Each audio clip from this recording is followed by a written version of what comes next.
Before you get it, baby, show me your soul. And honey, I'll show you mine. I'll show you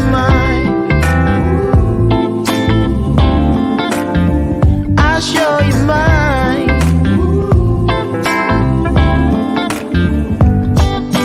Boy, I'm standing right here holding up a sign, shamelessly displaying my state of mind.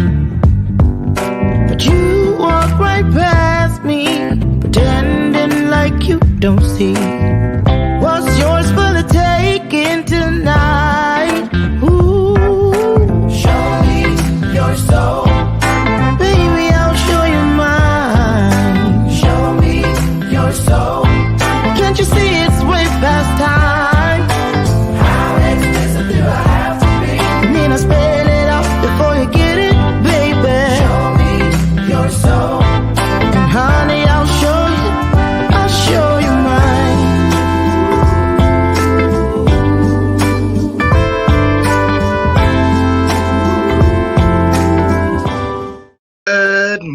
Good morning to you. I am so excited. It's Friday, y'all. Friday. Ooh, I love me some Friday. Can I get a name? Man. Good morning and welcome to today's installment of Bathrobe Moments, clearly. And I am your host, Lauren Michaels Harris. And as always, I mean it.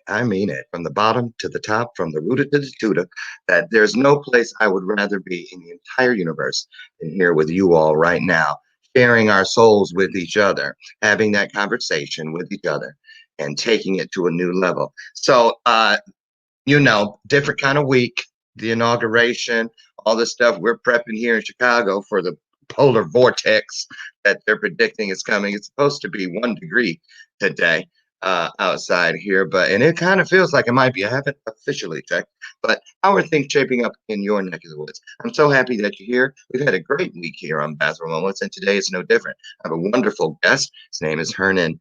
Now, I should have asked him how to say the last name. I was asking him how to say the first one, which I had correct.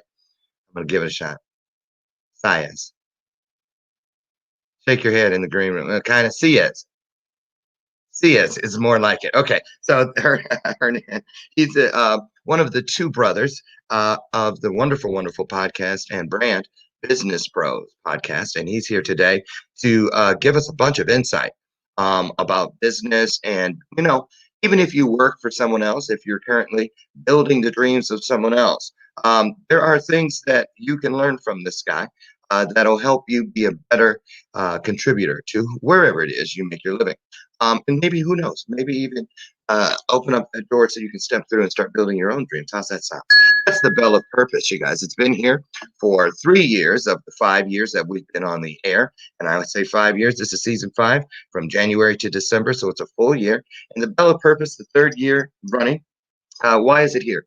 This Bell of Purpose is, you know how I am. There's a ball of purpose over there. See all those post-it notes?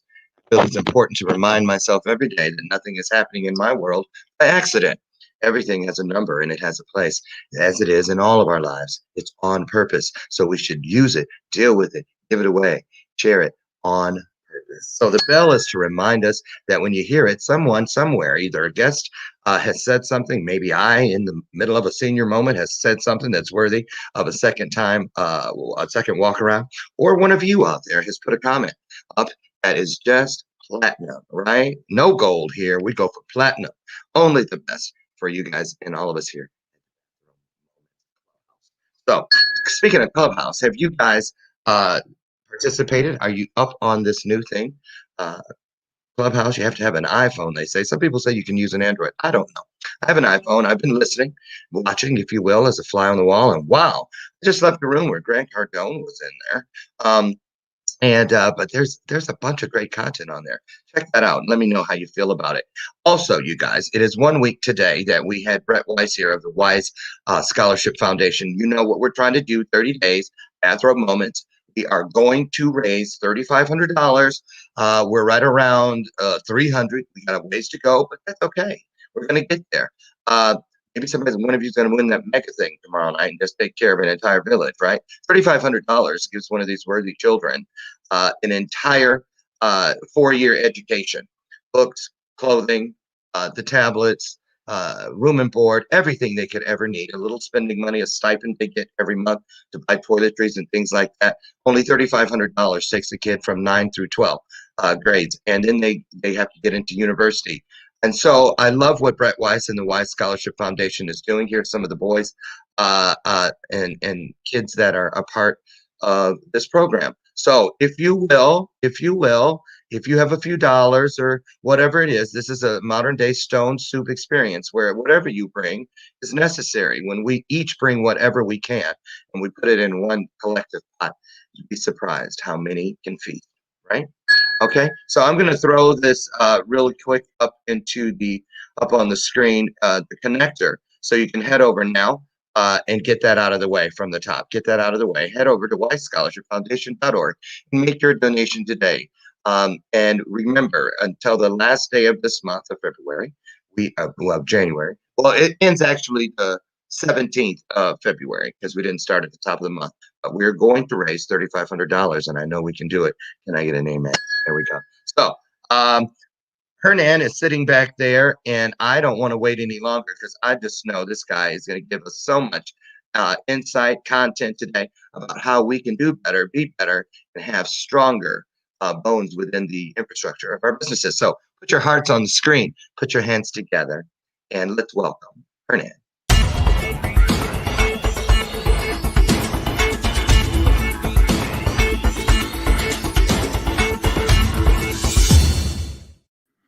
Good morning. Good morning. Every time a bell rings, an angel gets its wings. One of my favorite Christmas movies, and you're just giving away wings. Yes, we are. You could say that, yeah, that's a good one. And you know something else? Last year, a year ago oh my goodness, today's the 22nd. Yesterday was a year that I had my knee replaced. So this time last year, I was, oh my goodness, laying in the hospital, wow,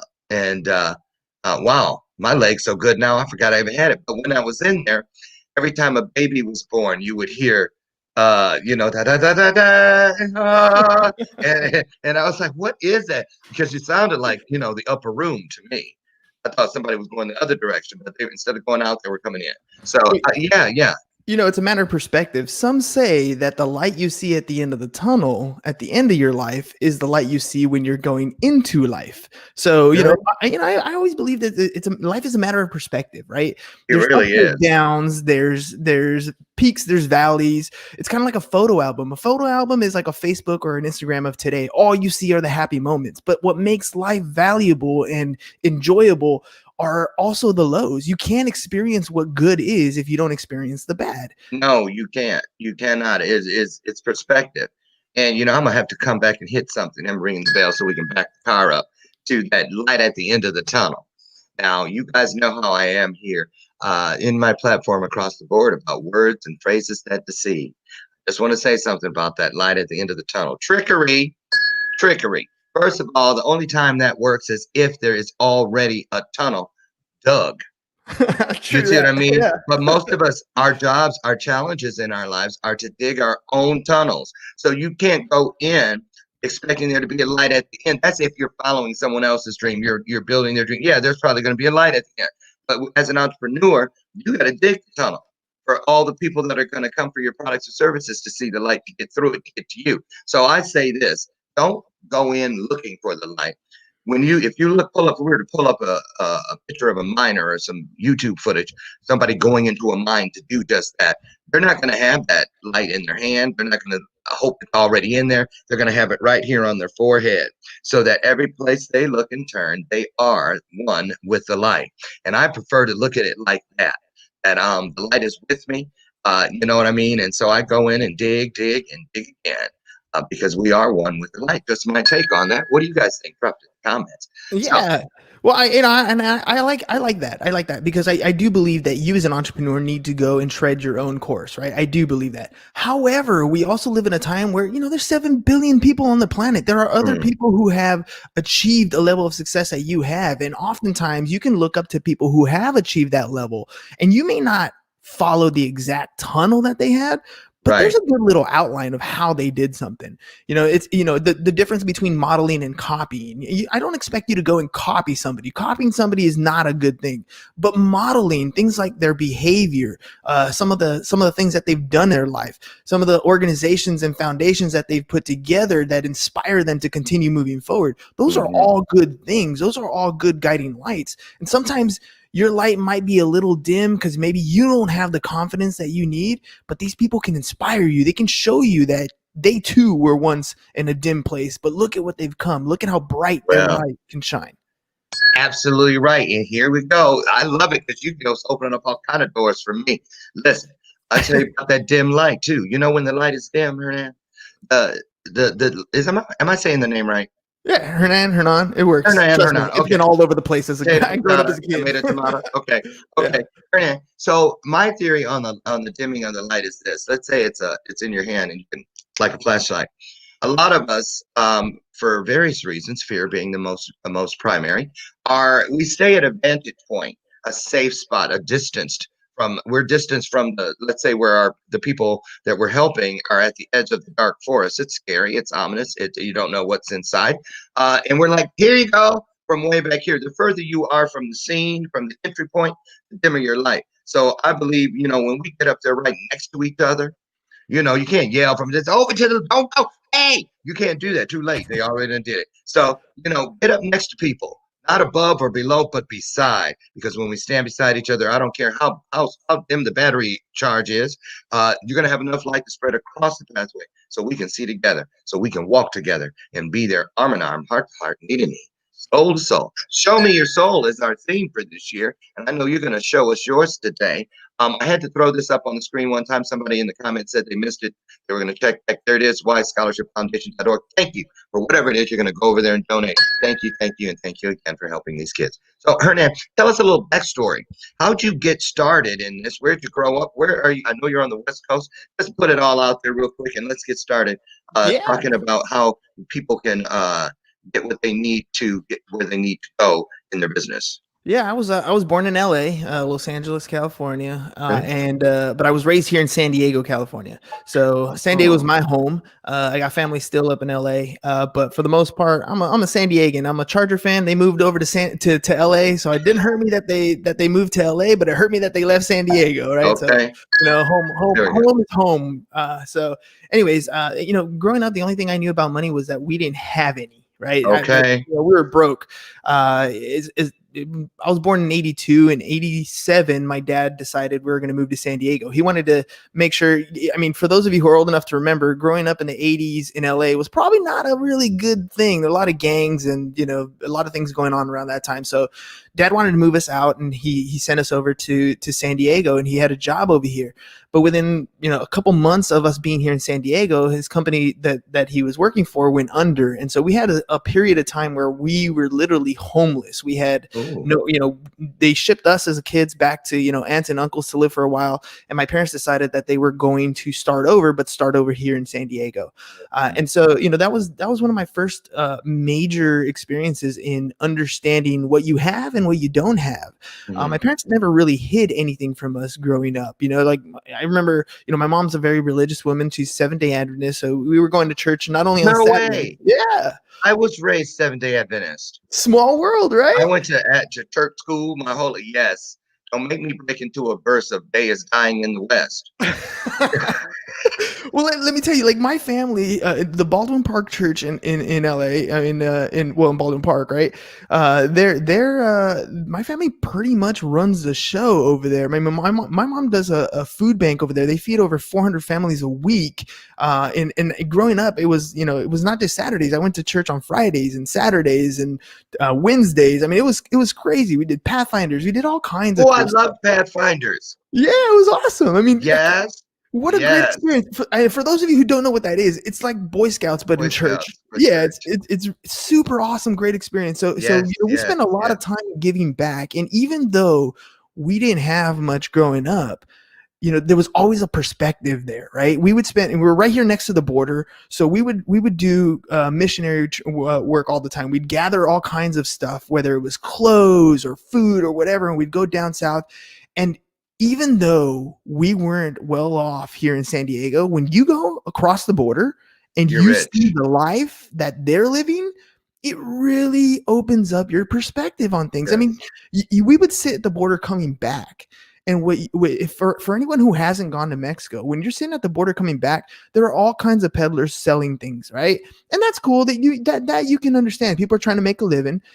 But when a little 3 or 4 or 5-year-old child walks up to you and has no shoes on and they're filthy dirty Oh. and they're just trying to sell some little gum to kind of make ends meet, that's a different point of view that you get all of a sudden. You really, really understand what you have and first world problems compared to third world problems, and that has never left me. That kind of, I think, has given me a perspective in life where no matter what's going on, you have the opportunity to do better, right? You have the opportunity to take a step in the right direction. You have a choice, right? I believe no matter what's going on in your life that you have a choice. And Always. So, yeah. And so growing up, that You was have two. you have more than two. You have at least two. You really only have two. You have the choice you make and you have the choice you didn't. That's true. That's true. You know what I'm saying? Because you're either going to go one way or the other. You're going to do it or you're not. Mm-hmm. Right? Fair. Really. You're right. Because I'm like this. I take everything from the lazy man's perspective. I really do. Because I know that God made everything as simplistic as possible. It's we who have muddled it up and made it difficult, self-imposed hurdles and shackles and all these titles and labels and things that keep us from our birthrights. And so, I just want to throw that out there that, it's important to remember that you were already given everything you need to achieve everything you want. But you got to look at it in that order. Don't say want and then need. Want is a wish list if you don't have need preceding it. Need comes with the plan. If I want to lose 10 pounds, I need to shop better. So I need to cook better because I need to eat better to lose the 10 pounds I want. So let's talk about how something like this mindset could work with the people you work with on your show. Now, your brother James is the other partner of the Business Bros podcast. Why did you guys say, you know what, let's get out there? There's a lot of business podcasts and shows and this and the other. What did you think you were going to bring to the population that isn't already there? And how is it that you get people over? What is it that brings them knocking on the door every day for your show and your content? As far as getting started, to be honest, I did it because the people I looked up to said I should. I had no idea. I didn't even know what a podcast was, right? Wow. I mean, so my background is, just so you know, I mean, my degree is in accounting. I have a teaching credential in math. So I teach part-time high school in math. I teach a course called financial algebra. So trying to teach kids, what they need as far as skills, right? But dealing with 17-year-old kids all the time. Wow. And I have my real estate license. I have my insurance license, and so all these different avenues. And so I was getting my certification to be a real estate coach, and my mentor said, you should start a podcast. It's how you can reach more people. And at the same time, I started listening to Gary Vee, and he's over here saying, hey, if you got a business, you should have a podcast. So these successful people that I look up to are telling me to do something. chances are there's probably a good outcome on the other side of that. So went on Amazon, looked up podcast equipment, saw a 4-station podcast, thing. And I was like, okay, let's do this. And I dragged James into it. I was like, hey man, so we're going to do this podcast thing. And he's like, okay. And I was like, and we're going to do it every day. And he looked at me like, you're a little crazy. And I was like, and we're going to do it for at least 3 years. And he was like, oh, okay. Right. Because like anything else in life, if you don't commit to it, if you don't decide that this is something that you're going to do for a long-term basis, you're never going to get good at it. Right. If you want to work out, if you feel overweight and you're like, I'm going to go work out, and you do it for 2 weeks, you're not going to get the result. You have to commit to something on a long-term basis. How else are you going to get better? Quantity is what's going to improve your quality. Right. Now, I want to point something out you've said right there. That's a really powerful point. Really powerful. One that a lot of us miss. Listen, when we make decisions to do something, you can't be tentative. You cannot pussyfoot around it, do the soft shoe shuffle. You have to dive off the high dive completely in to at least convince yourself. Listen, honestly, what you're saying there about when you said 3 years, that's a great, great thing, because I believe that when we draw the picture, we draw the plan out in our minds and in real life, and we show what and it's time to go to the bargaining table with what we believe to be greater than us. It's like, I don't just say, hey, give me this. I say, you know what? Here's what I did with everything you gave me last time. I dropped the ball here. I could have done better there, but I learned this from that. There are no mistakes, just entry points of blessings that fall into the category of becoming a blessing. They're born into the process. You got to wait on a lot of that through patience. But my point is, we have to understand that you have to commit completely from top to bottom, bottom to top, side to side, side to side, corner to corner, and corner to corner. And saying something like, we're going to do it for 3 years is showing what is greater than you. Not only am I going to do this, but when you give me what I am going for, you open up the book to the picture section and saying, here's what I'm going to do with it. And that's like really, I love that mindset. I wish I had known it early in my entrepreneurial career. I didn't. And so let me ask you this.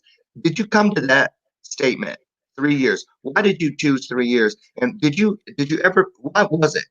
What was it? Were you the person that started and stopped, had a bunch of things that were halfway finished and just sitting there on the back burner?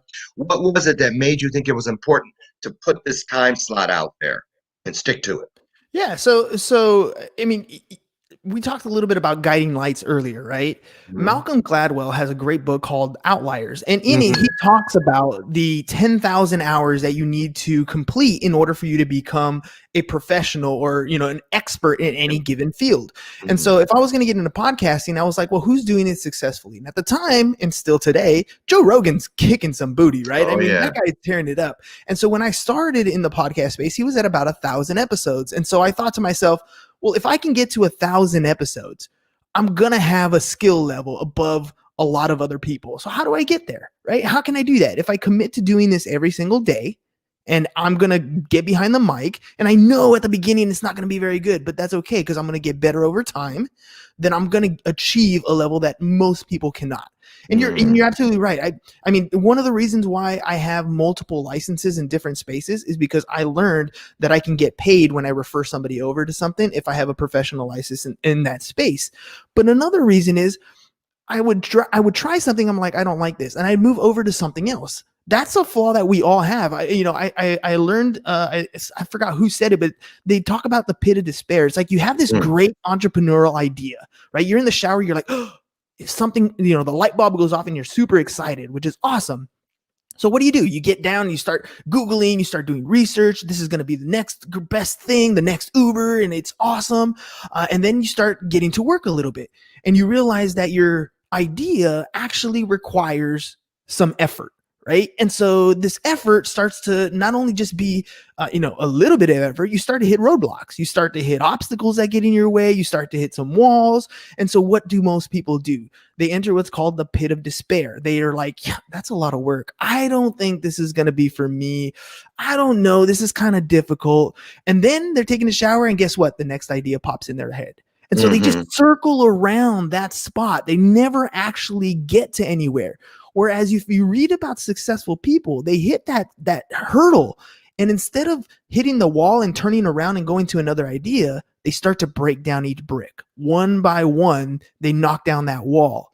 And then they continue to go. And then past the pit of despair, they realize, you know what, this is hard, but you know what? I think I can do this. Right. And now See, the confidence starts coming.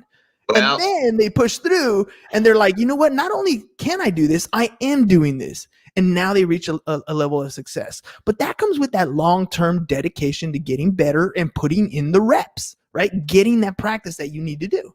it does. I got a ring bell. Y'all know what that means. I'm gonna just tell you. See, again, the lazy man's perspective. This is just for me. I'm just telling you how it worked in my world and what it continues to work. And that's a thing that I talk about all the time. You guys know where I'm about to go, right? Wall talk. You're absolutely right. When people get to those walls, walls are there. But you know how I look at walls, Hernan? I look at walls like that's the place where that's my Harry Potter moment. It's where I get to prove that I have magic within me because I have never heard of a wall of opportunity, right? Walls are there so that we can learn, just like you say, when you're up, you got to learn. You can't understand it unless you've been down. And when you're down so that you'll appreciate when you're up. A wall is there so that you realize where the talk that built the wall came from people saying, get over it. You'll find a way from underneath it. Oh, there must be some way to get around that loophole, an angle, all those non-ethical principles that people are building their character from, which is building it on sand, not on solid ground. So I say this. I believe when I see a wall in front of me, I go, okay, here's where I get to take my magic wand of purpose and convert that wall from a wall into a door or window because everything is an opportunity. So I don't care what it looks like. I'm going to change your ass if I have to. So because God knows that if we can see through it, we might find the courage to go in and get through it because you can see in a window, you can go through a door, but a wall, you got to get over, skirt around, or dig underneath. So again, everybody, there are no mistakes. I heard somebody say in one of the clubhouse things yesterday about, I forget which artist it was way back, the guy who sculpted David. He said that and let me get this, Michelangelo. He said he did not carve David out of marble. He chipped away all the things that weren't David, and there it was, waiting to be discovered. That's just like, when Einstein, the theory of relativity, thousands of what people perceived as failed attempts. He said, I never failed. Every time it wasn't right, it put me one step closer to what was. So you see, I don't believe that we have mistakes. I don't believe that a wall is there to stop us. A wall is there to empower us, to force us to understand eventually that we have power, we have magic within us. That's the way I feel, and I'm going to stick to it. No, I love that. I love that. I heard this. I heard this young kid on TikTok, this alchemist guy, talking about The Secret, right? The movie The Secret. Yeah. And he said that's all great and dandy, but what happens in real life is people make the mistake of assuming that all I have to do is ask the universe and it'll give it to me. And here's the thing. He's like, you're actually right. When you ask the universe of something, it will give it to you. But what happens is you have these obstacles in your way. And what people don't understand is the universe is getting you ready to receive that which you asked upon, right? That's right. You can't say, universe, help me lift 2,000 pounds and then expect the next day to lift 2,000 pounds. You got to first get to 50 and 100. Right. And 200 and 300. And then you're going to get to the point where you can lift it. You have to do the work. You have to understand that each wall or each obstacle is getting you stronger so that you can actually receive the thing that you asked for. So it's not that the universe is saying no. The universe is saying, absolutely, I will give you what you want. Here are the steps to get there. Exactly. It's, if only we could remind ourselves or each other on an ongoing basis that whenever something feels a little off, look around, look closely, look for the promise. There's a promise attached to everything that you're feeling as a negative. When you feel like, that's why when I see TOO come walking down the street looking like Rebecca from Sunnybrook Farms, I'm like, okay, Jason from, the slasher movie, Jason. Yeah. I don't care how many sheep and little baskets of flowers you got in your hand. TOO, you are a serial killer. Too tired, too expensive, too scary, too this, too that. No, two is supposed to be at the end of something, which means added unto. And you can come too. meaning you can come also. It's Mhm. more now where there was one, now there's two. There's more of us, not less. It's not taking. See, words that deceive us. I'm telling you, it's a real thing, y'all. It's a real thing. I'm gonna write a book about it. I'm gonna write a book about it. So, It's also cultural though, right? So I'm having a conversation with mm, this. I have a 17-year-old student, right? And this mhm. kid is phenomenal. I mean, this kid has had a life. He's been to 7 high schools. His parents have Ooh. been divorced. I mean, he's gone through some crazy stuff, Uh-huh. right? But in my class, here's one thing. If you look at him on TikTok, he's got 1.4 million followers on TikTok, Wow. right? And so we were having a conversation, and as I'm talking to him, he's like, Mr. CS, he's like, I want to be the next Tony Robbins. And he Mm. showed me, he's like, I went to Goodwill and I bought all these books, and he's a huge stack of books. He's like, and I paid $100 for all these books. And this is the stack that I've already read.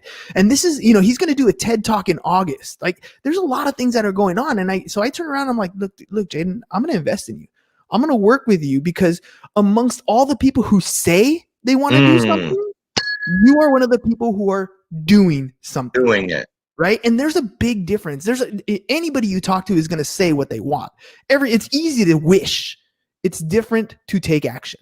And when you're taking action, you're getting one step closer. Even if they're micro baby steps, you're closer to what you want to achieve than everybody else who's sitting back not taking action. Right. Yes. I always talk about, at the end of the week, Fridays, one of the things I like to do in my journal is reflect on my week. Right. If you take action, you get a result. It may not be the result you intended to But a little get. bit of something is always better than a whole lot of nothing. If you have a result, it's measurable, and it means you can improve upon it. Exactly. When we come back from break, we're going to talk about improving upon. Matter of fact, I'm going to write that down.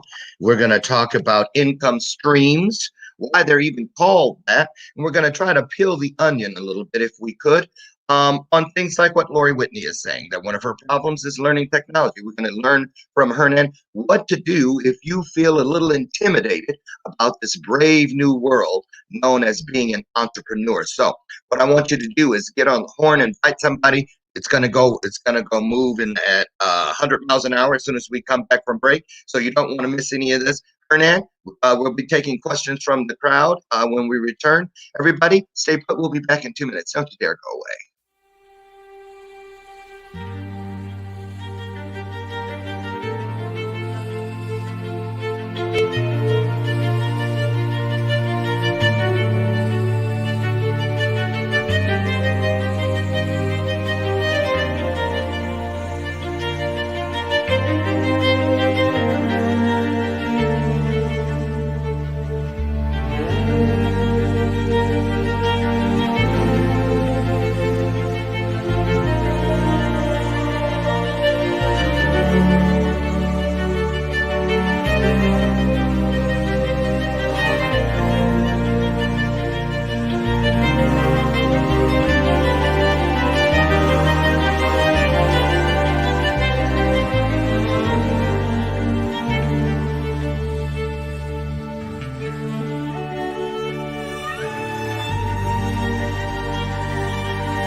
Welcome to the Blattman Health and Wellness Center.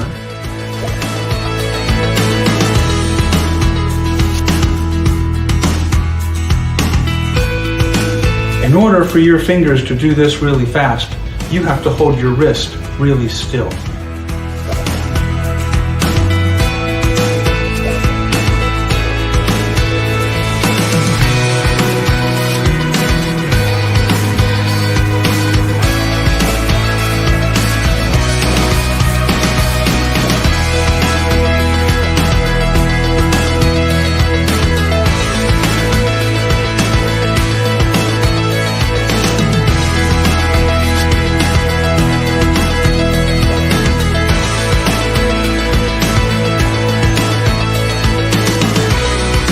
Talking about how do we make pain go away.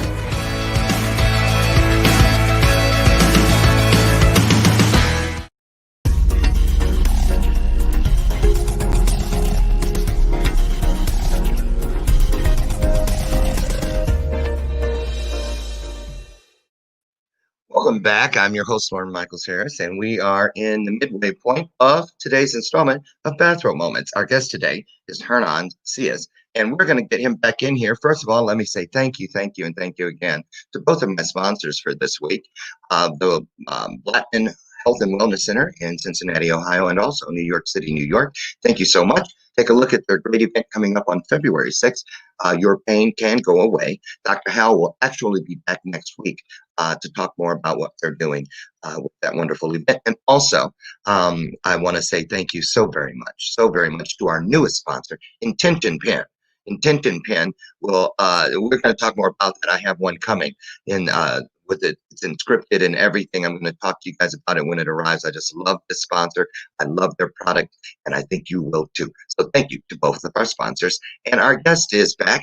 HERNIN, listen, there's something I want to, and before I get in there, Lori Whitney, where is it? There she is. Even though you left an O off, I must have too much air in my head. Don't buy into that.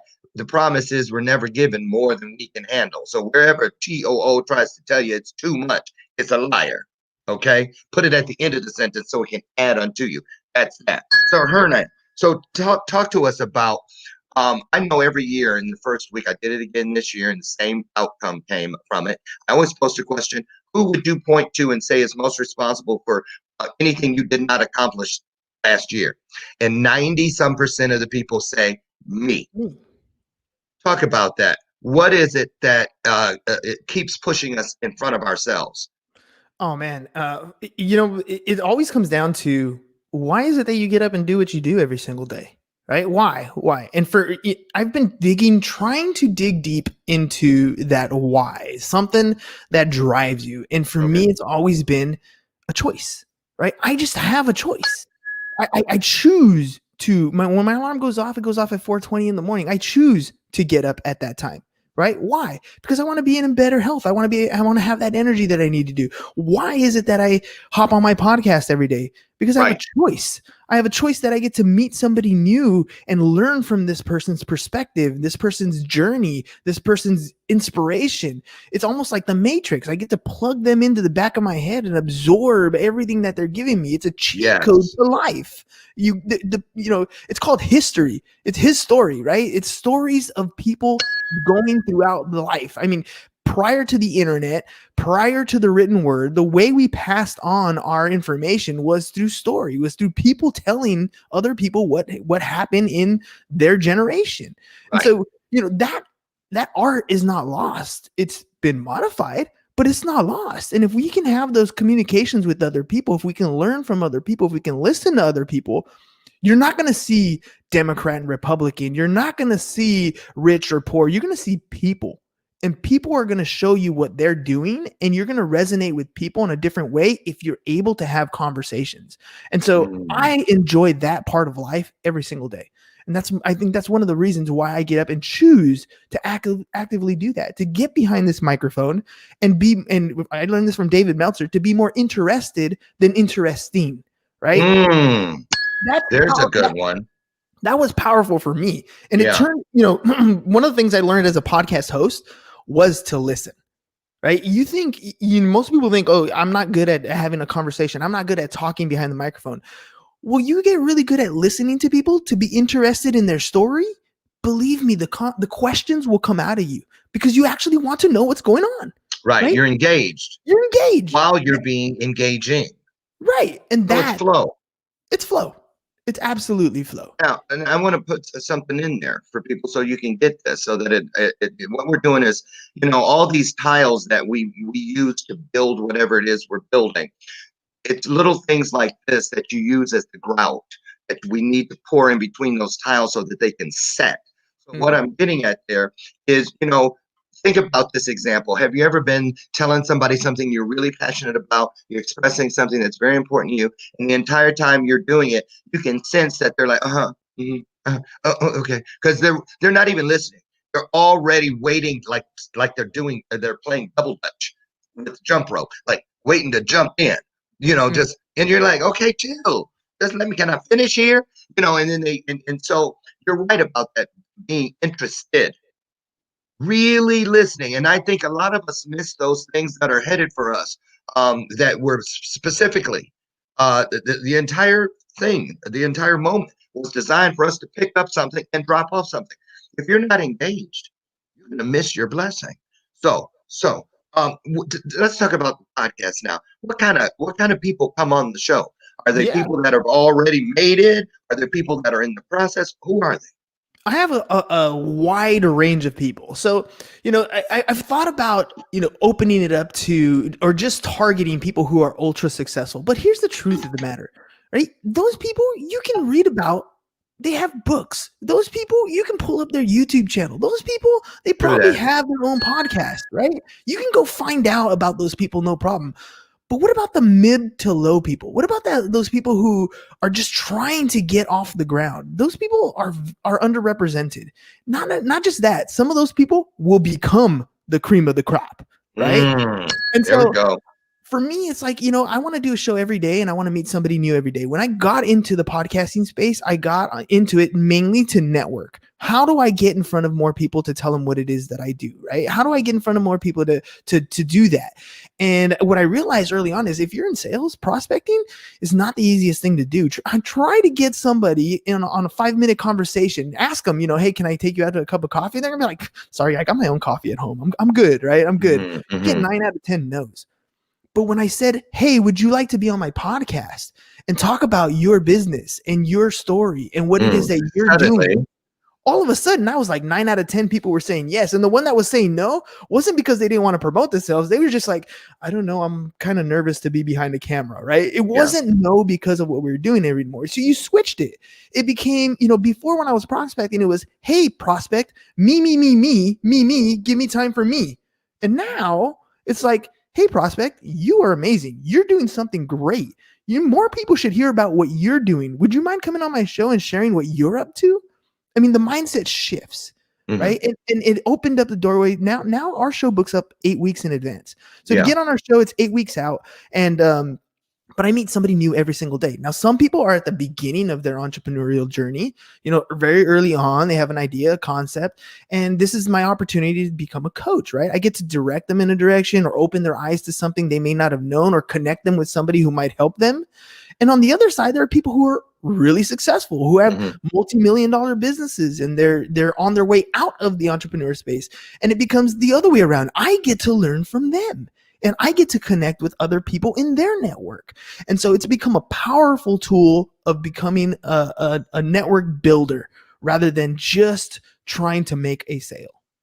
And okay, there's another one. I love this. You're making it easy for me. So, because y'all know where I'm going again. In my world, personally, I'm gonna tell you something. It works for me, and as long as you have options. If networking isn't working for you, I want you to try working in that. You see what I'm saying? Because what you just described about getting to know somebody, not always coming with your palm facing the ceiling. My birth mother, Lucille, used to tell me, boy, don't nobody like somebody who every time they show up, their palm is facing the ceiling. Can I hear something from you? You see what I'm saying? And so what I'm saying is the difference between networking, it's over there. I won't get up and get it, but I have a bag with 4,000 business cards in it. Not one of those cards generated 1 penny into my legacy pool, not one. Then you add to it.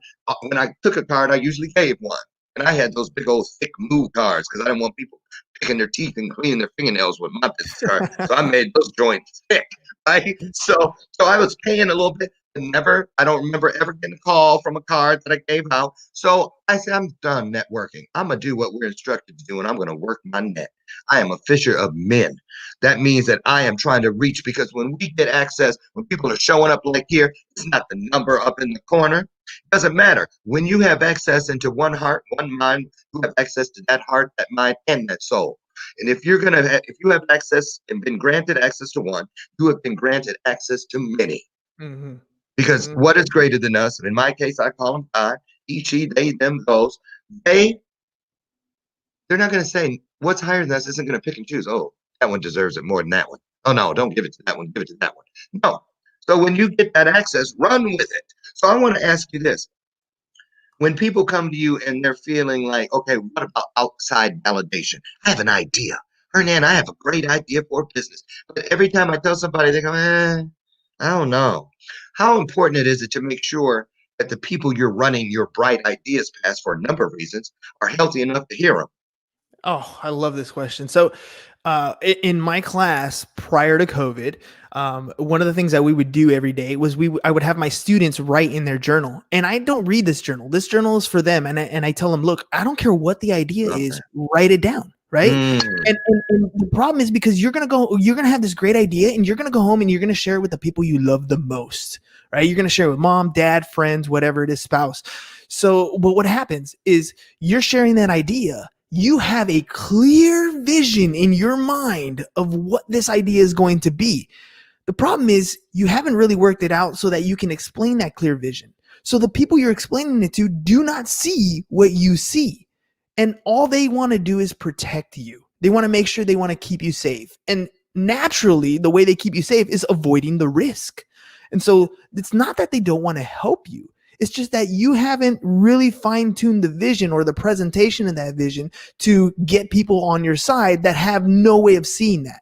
And this is why it's vitally important to have mentors or people in your space that can see that kind of vision instantly, right? This is why you listen to the Tony Robbins of the world, or this is why you listen to the Gary V's of the world, or you read the books by the Malcolm Gladwells of the world, because those people are the people who have a different mindset. And when you're explaining your vision, have that same point of view and can see what you want and can inspire you or guide you or put you in that direction. The mm. people who you are sharing that vision with right now, who are telling you can't do it, are not able to see the vision. That's why those same people, after a year of you doing what you've done, and now you fine tune your message, you've shown that after action, these are the results that I'm getting. That's why Yes, they got your back 100%. And you feel like you've been betrayed because when I told you initially, you didn't have my back. But the thing is, it's not that they didn't have your back. They had your back then and they have your back now. The problem was your vision wasn't clear enough for them to see it. Right. And so you mm. have to really, it's your vision at first, and you're the only one who can see it. Surround yourself with other like-minded individuals so they can guide you and help you clarify your vision. And as you clarify it, those people who initially didn't see it will now be able to see it. Absolutely. And I'm gonna say something else. Don't be afraid to open up, Lori. We'll get into that. But and that's absolutely right. I'm going to take you back to 1988 when I started my first business. When I wrote that idea on a 3x5 card and pencil after having a dream, hadn't even done anything to it yet, nothing. I put it in the mail with a 10-cent stamp on it and addressed it to the editor of People magazine. I just had a dream that I am going to convert into a business where I will go and do apologies for people in the world who can't or won't do them for themselves. And I'm going to call it Apology Accepted. Give me a call. Now, I managed an apartment building. There was about 300 people in that building. I would run it past people the first couple of days. It took 1 week before I got a call from the editor of People magazine, where I sent it, and I'd actually done an apology. By the time he called, oh no, I had one coming up that next Friday. And I just want to say this: 90% of the people that I walk through the halls and I'd say, hey, I had an idea, I'm going to do this thing, but they're like, I don't know about that. Why? Because there was no, sometimes you got to remember, you could be the first person to ever do this the way that you're going to do it. There is no reference point. So people they can't validate something they don't understand because it's not here yet. So that's another reason I say you got to walk all the way around, look from all directions what this really could be. Because I believe many people have abandoned. You know why I say that? Because here we are 4 months later. I'm on every talk show, Oprah twice, Good Morning America, everybody's show. But Sally, I don't know what was up her butt, but Jesse Raphael didn't have me on, and I'm still looking to get to her. And the thing was, here's the interesting part. From that People magazine article, I had 100 and I think it was 19 letters from around the world, and 4 of those letters, the people said, you know what? I had that same idea in 1972, 1964, every one of those 4 was from a different decade. And they said, but I didn't do anything with it. And that stuck with me because if I knew that if I didn't write this chapter of my story, I'd most likely be writing those letters to somebody else in a decade coming up where they took it and they did what was supposed to be done with it. If I hadn't believed in my own never-ending story at that moment, I wouldn't be able to look at that moment today. So I just want to put that in there. And I mean, do you ever run into people with ideas that are so creative that you go, wow, I've never heard of that before. All the time. And what do you say to them? What do you say to them? You need to keep going at it. It's the reps, right? I mean, it comes back down to the 10,000 hours. It's being willing to do it. Look, again, the very first episode of my podcast, listen to it. It's horrible. It sucks. It's not very good. We won't even go there. Right? It's just, but you're doing it anyways. You know, I talk to people who want to start a podcast, right? Celery juice, who want to start a podcast, who are ready to get started. But did you know, for those of you who haven't heard, there's this thing called pod fade. There are many, many podcasts out there. What is it? Pod fade? That podcasts only go for like 7 to 14 episodes and then they disappear. Why is that? Well, I believe it's because, like anything else, a real estate agent that gets his license thinks that the world is going to come to them, right? That all the business is going to come their way. A person who's going to get ready to get paid, y'all. Yeah. So a person starts a podcast and thinks, you know, hey, by episode 7, I'm going to have, you know, thousands of followers and thousands of downloads. And it's not true. Why? Because you are not good enough yet. When we did our show, the first 60, 70 episodes, Mom was the only listener, right? Okay. But in those 60, 70 episodes, it allowed us to get better so that when people did listen, they weren't listening to a crappy product. They were listening to a good show host, somebody who had energy behind them, somebody who had ideas, somebody who could interview somebody well. I remember, you know, we were about 30 or 40 episodes in, and my 8-year-old son says, Dad, did you know you and Theo James say okay after every sentence? And I was like, I didn't notice that. So what did we do? We didn't stop podcasting. What we did was we grabbed the mic and we grabbed this glass container. Let's see if you guys can see the little glass container. I don't know. That's not up at the top. Right, there it goes. You see this little green container right here? Oh yeah. A little glass container. It's a little sugar holder that my grandma had, and when she passed away, I kept it. Well, we gave it a microphone and we grabbed stacks of quarters. And while we were recording our episode, every time I heard him say "okay" or he heard me say it, we dropped it on. We dropped a quarter in the glass jar, and you would hear it on the microphone, just like the purpose bell. Ding-a-ling. We corrected ourselves as we were going through the process. That's right. That's right. It didn't stop us. It made us grow. The criticism that you get from people, oh, you're not getting better. Oh, you're not doing this. You know, take it as a love comment. Don't take, first of all, like Gary Vee says, the fact that they listened to your show in the first place, right? That's a blessing. And then they took the time to criticize or, you know, critique you. That's another blessing. Take it, learn from it, but don't stop. Keep going. Keep going. Now, listen here. I want you to address this one, because this is actually a big piece, and a lot of people don't talk about it when we're inside the world of business acumen and things like that. But a lot of people suffer and struggle with this very thing, working on getting over something from being traumatized horribly, whether it's betrayal, fear of not being accepted, not feeling smart enough, pretty enough, articulate enough. What about this? What do you do? And I had this written down because I love what you do, and I want to talk to people about this great spot right here. Lori, sit up, pay attention, get your pen ready. I want you to take us through your daily morning, your grounding ritual, which helps us build up all of the positivity that is already within us. I believe there's 26 letters in the alphabet, but the first thing I do when I'm in that grounding thing in the morning is I get up and I'm looking for the E and the R. It's like my manna. It's been left there for me to gather, which means where were you yesterday? Wherever you were great, here today, I have a way for you to become greater. Yesterday, where you were smart, Lauren, there is a way this morning for you to become smarter. So looking for the ER. And when you get up, you have a routine, right? And you're on the West Coast. It's just after, it's not even 7 o'clock there yet in the morning. How much have you already done today? Talk about that and why you do it. How important it is. Absolutely. So my alarm goes off at 4:20 every morning. First thing I do, I mean, you get up and this is a little graphic, but first thing I do is take a shit. Because I've learned that the problem that most people literally have is they carry their shit with them all day long. Right. So get it out. Then after that, it's 200 push-ups, 200 sit-ups. I know it's gross. Sorry, but it's truth, right? So 200 push-ups, 200 sit-ups. I also have a 5 a.m. morning club. Shout out to the Justice League, right? So we're on at 5 a.m. every morning for 15 minutes. It's just a matter of, getting your mind right. And then I go for it's about a 3.5 mile run. And while I'm running, I'm listening to something. It's either an audiobook or it's like YouTube, Tony Robbins or Les Brown or something to get my mind in that position where it's ready to take on the day. Right. And then I come home, shower up, get the make breakfast for the kids and get ready for class. And that's the morning. Right. And then I got about 45 minutes or so. And this is where I do most of my communications prior to the show. So I send out the emails that need to go out to people. I send out, I create the show notes or whatever I need for that particular day.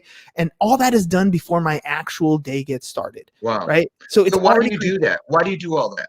Because no matter what, every single day, let's say, I finish all that and then my kids wake up and something happens in life, right? Because inevitably things are going to happen. There it is. I was already productive. I already accomplished the things that I needed to do in my day before anybody woke up, before the day even started. Right. And so anything else that I accomplish in that day is cherry on top. Those are the sprinkles. And now I'm ahead of everybody else.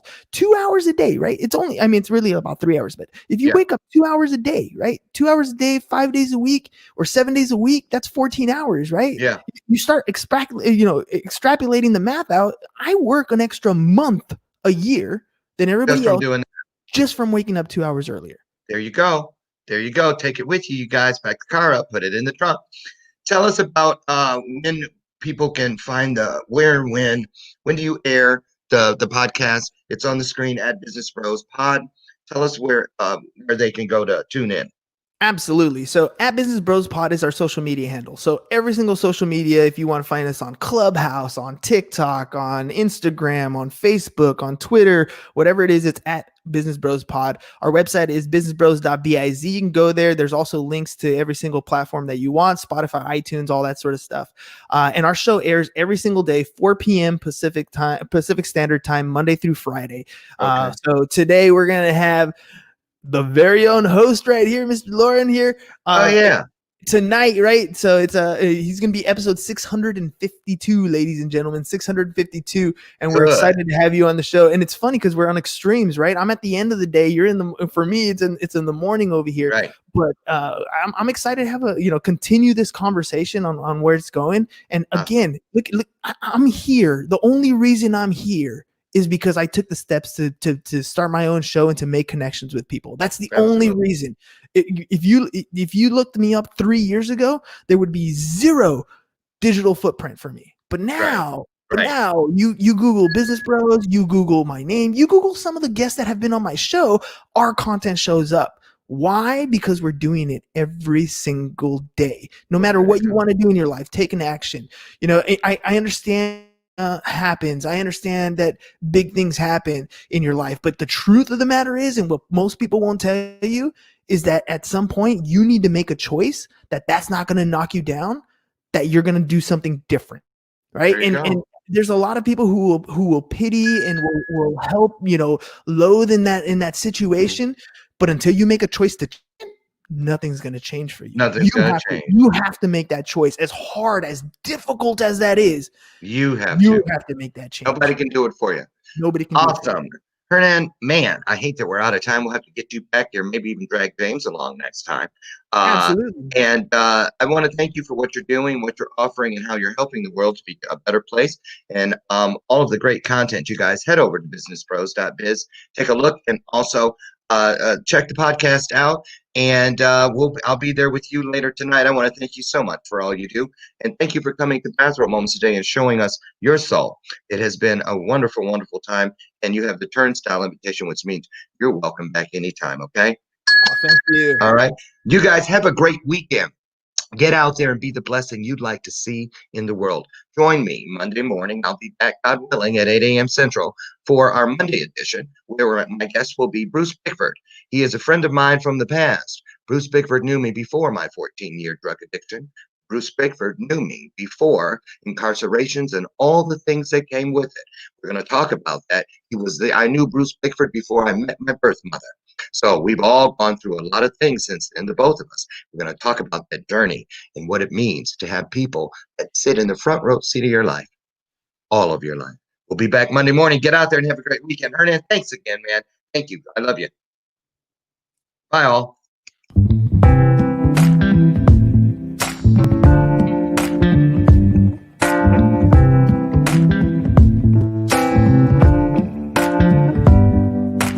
Show me your soul. Baby, I'll show you mine. Show me your soul. Honey, it's way past time. How expensive do I have to be? Need I spell it out before you get it, baby? Show me your soul. And honey, I'll show you mine. I'll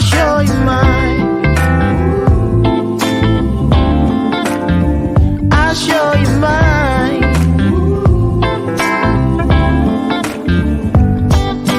Boy, I'm standing right here holding up a sign, shamelessly displaying my state of mind.